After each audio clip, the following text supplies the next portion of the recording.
Alright, so I know I haven't done a video in a while. It's kind of hard to think of ideas. I have a whole bunch of them, seriously, and come up with a time to do it when you're in the process of moving. And that's it's really cutting into my what I love to do time. I purchased a new iron through Amazon a couple of days ago. It arrived. It's a Black & Decker, non-sponsored, by the way, neither Amazon nor the iron, Black & Decker, or any part of it. But I forgot to cut this little tab right here that always seems to come attached to the plug. And I'm struggling to remove it now. Okay, well, there we go. All right. So this will be our first go with the new iron. And you know me. Oh goodness, it beeps. Let's just see what we have to do. All right, so it appears to have some sort of digital readout. It's telling me acrylic. I believe I have to lift. There's a little lift. You guys are too far away or something. Maybe too close. I'm just going to swing you around and make your day a roller coaster ride. Okay, so this lifts right here. The iron came with this little water receptacle. It's still beeping. I'm sure these are all little quirky things I'll get used to eventually. Ooh, I hope so. I'm not used to a beeping iron. I used to have a Rowenta, and I took it with me to the wedding venue, and a bug or something managed to get into the area where the water goes, and I got tired of looking at this dead thing floating in there. It was really creepy. Okay, so here apparently is a dial for steam. Oh, yes, correct. You can actually use this iron in the upright position to steam. That was one of the reasons that I purchased this one. Let's see, to set the temperature.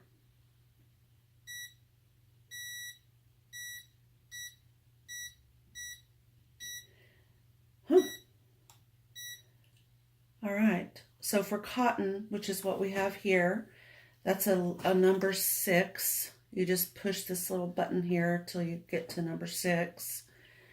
And we have this. This is our steam, and this is for a spritz of water, which would come out on the end there. Okay. You might remember, it's been a while, I know that I haven't had a chance to come back and talk about again, but I think that beep is to let me know that it has reached the desired temperature for cotton. So it's just a very talkative iron. Okay. So my plan is to kind of go a little different direction with the McCalls M5822 pattern.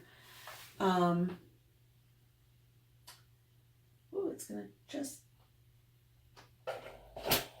take some time getting used to this. It's also heavier than my last iron. However, I was aware of that when I made the purchase. I wanted a little bit more weight. Since I sew primarily with natural fibers, they do tend to take a little bit more heat. And the original Rowenta that I had was very hefty. Excuse me.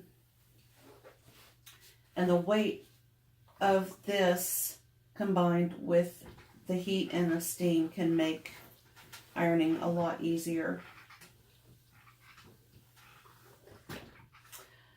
but as I was saying, I'm going to do a little bit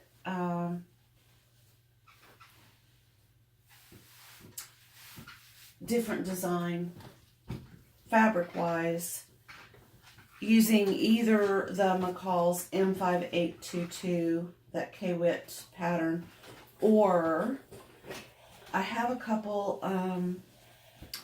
patterns that I've kind of self-designed and they just live in my head. I don't actually have a pattern, if you know what I mean. And I want to make this one for my daughter in Oregon. I haven't made a bag for her yet, and that's next on the agenda. Moving or not moving. And these are the art gallery fabrics that I purchased from Amazon. I'll try to put a link below, but as you know, fabric is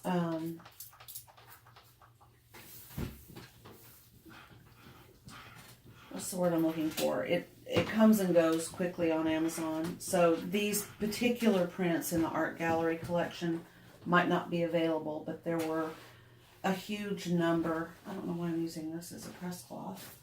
There were a huge number of prints and patterns from the art gallery collection.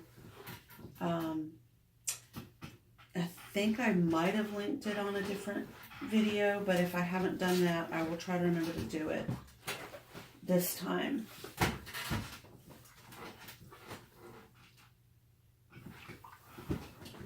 And these actually were not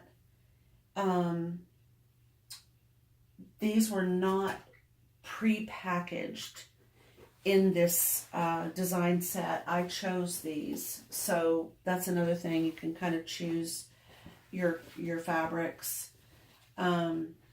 If you read the information on the website, the We Are Fabrics website, which is what is linked through Amazon, then you'll be able to figure out what I'm talking about. The other option is to just go to a fabric store and purchase, visually, always fun. You get to choose, what it feels like, the hand, the colors are a little bit more true. I mean, a lot of monitors are set up now where you can actually get a kind of a true feel of the color. And these do look almost exactly like I thought they would. Okay, so now my other plan for this is to quilt. And I'm just going to do some straight line quilting. I'm not going to get, fancy, not doing butterflies and swirls, etc., etc. But I do want to add a little bit of design to it. The question in my mind is, do I want to use a foam because it's a bag, or do I want to use, some warm and natural batting, which is what I've used in the past. It does make the bag completely washable. It's very easy to take care of. And I really don't know that much about the foam. I don't know if you can just throw that in the wash or not, probably, but warm and natural is clearly washable. So I may just stick with what I have. Excuse me. I am also going to prep the fabric with Scotchgard like I've done on the two previous bags I've made. I really feel like that adds a whole layer of protection. Okay. One thing I'm really a little bit OCD about, I don't like to use that term disrespectfully, but I do feel that I am slightly. The fabrics that you purchase are clearly going to have wrinkles in them. And I don't like to see wrinkles in a finished product. So what I'm doing is I'm carefully and consciously removing as much of that as I possibly can. I do know that there are those who don't care. They'll just, straight out of the box, so to speak, they'll just start working on their project without removing the wrinkles. But I can't wrap my head around that, because there's a couple things that happen when you don't remove the wrinkles. Number one, it can affect the size of your project, and it might be a minuscule amount. However, that could make all the difference. It also looks better when the wrinkles are removed from your project. So if you have stubborn wrinkles that you just can't seem to get out without ruining your fabric, you can actually just go ahead and wet it down, with just some plain water, and kind of, while it's damp. I don't recommend balling it up or twisting it or anything. It's just going to be a wet, project. You can smooth it out as much as you possibly can. Hang it up with some clothespins on a coat hanger and let it dry. And then try to press it again. I know there are some products on the market that will help you remove stubborn wrinkles. There are also some recipes out there, like vinegar.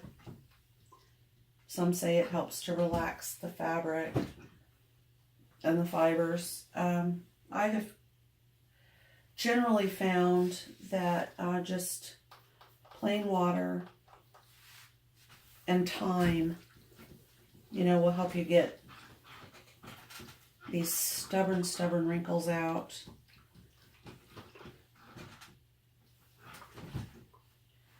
And I try not to press newer fabric on the bias. I don't want to stretch it before I've even, gotten to use it. So I'm trying to kind of go in with the grain.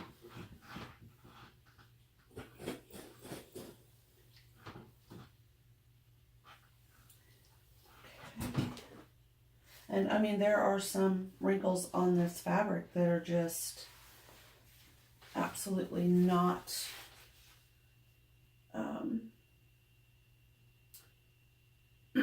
not leaving. There's one right here. I'll try a little bit more water.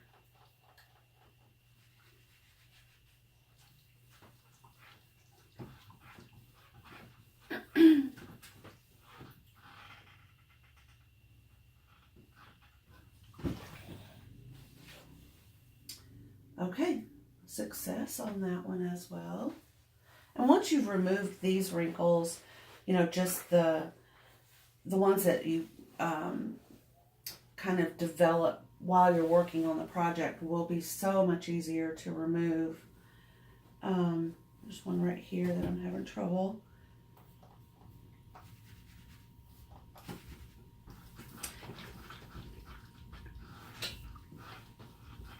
So we're just going to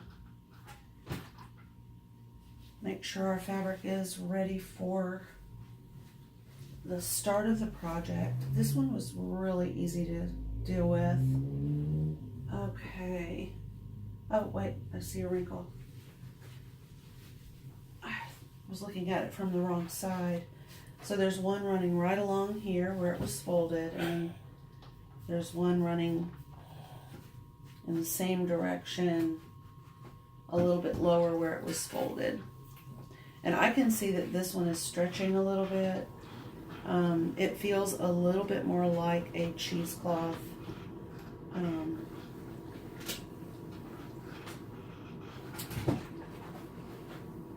that one's gone. And there's the other one. I don't even know if these are showing up on camera, but they're very prominent to me, so that's why I'm taking the time to remove them.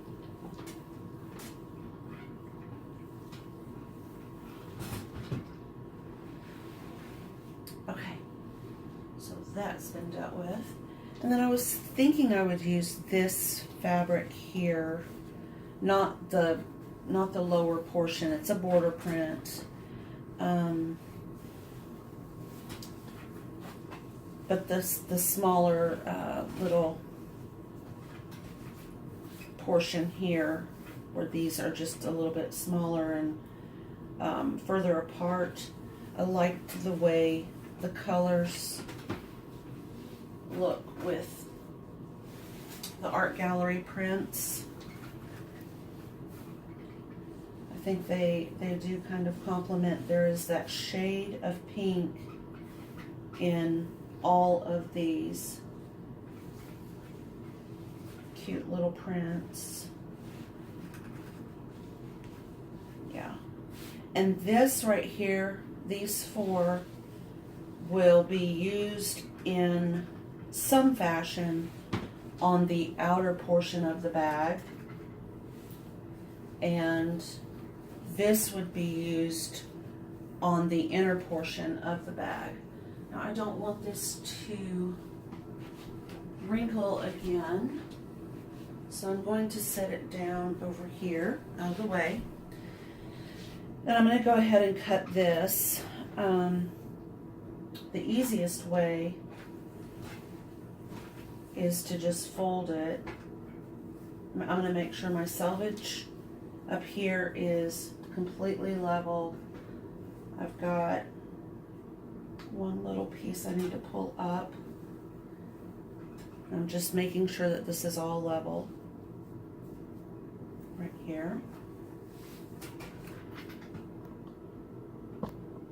Okay.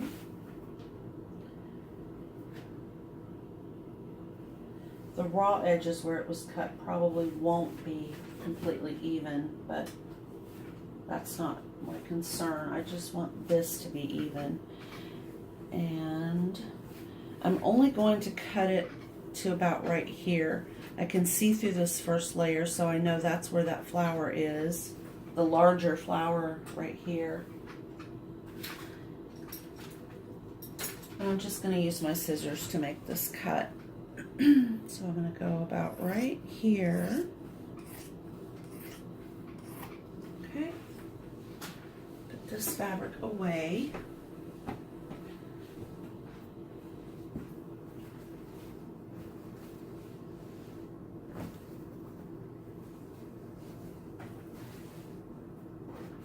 And then I'm going to check to see how much. Yep, that's perfect. Okay. And I'm just going to give it a quick press as well. And while I'm doing that, I wanted to talk about sewing machines. One of the videos that I'm planning to do is basically what all of the parts of a sewing machine are. I have had a couple of questions. There are so many different types of sewing machines on the market. However, the general pieces on your sewing machine, the parts, what they do, what they're for, are almost all going to be the same if it is a true sewing machine. I'm not talking about a serger, and I'm not talking about a machine that is used to do embroidery stitches, basically exclusively for that. If you have a sewing machine and you're just starting out, the names of the parts and the pieces are going to all be relevant to your sewing machine. And while we're going over that, we'll also talk about what they're used for. Sometimes it seems intuitive to do something one way when, in fact, if you did it a different way on your sewing machine, you would have better results. So that's one of the focuses of the video that I'm planning. I kind of wish I had a little bit more time to prepare some visual aids. I wanted to draw a sort of a diagram, but I can use my sewing machine as a diagram, and I have a small singer I can use as well to sort of point out the similarities, and if there are any differences, what they are. Okay, we're almost done ironing this piece of fabric. I think my iron is trying to tell me it's getting low on water, so we need to be mindful of that. I can still see it. This is very opaque though. It's hard to see through.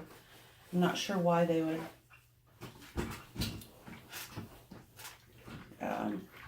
use an opaque plastic there. It's kind of silly.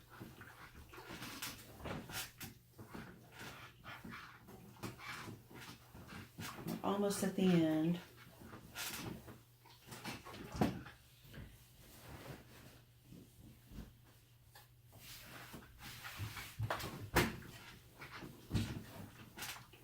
Okay. Final little piece here. And I think this will look really pretty with the prints that I chose for my daughter.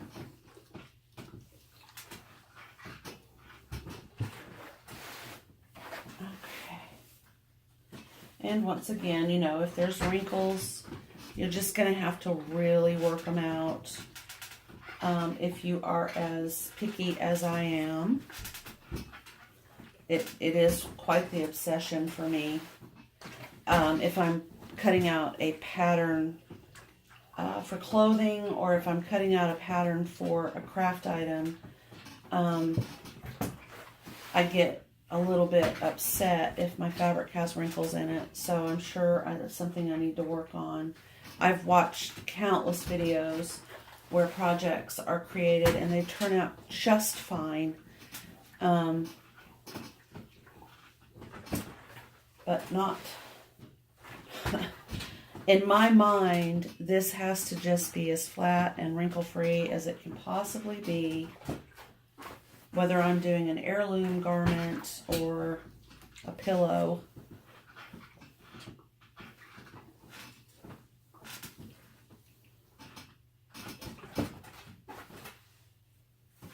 Okay, so I believe I'm going to have to work on this some more. I mean, there's a spot right here that's super, super wrinkly. Again, I'm just going to use my hand. And then the heat of the iron. Pardon me.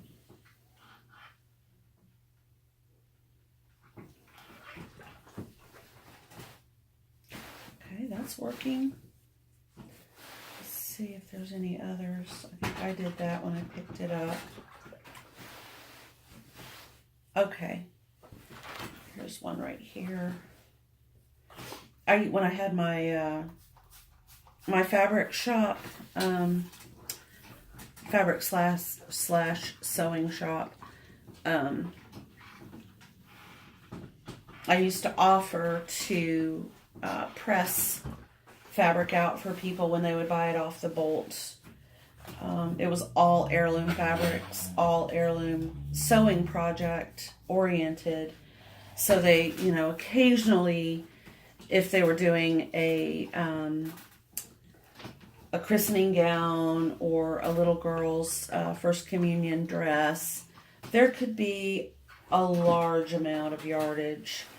And I only had one person in the entire time I was open who took me up on that offer, and she had purchased some of the most beautiful Barissima cotton fabric.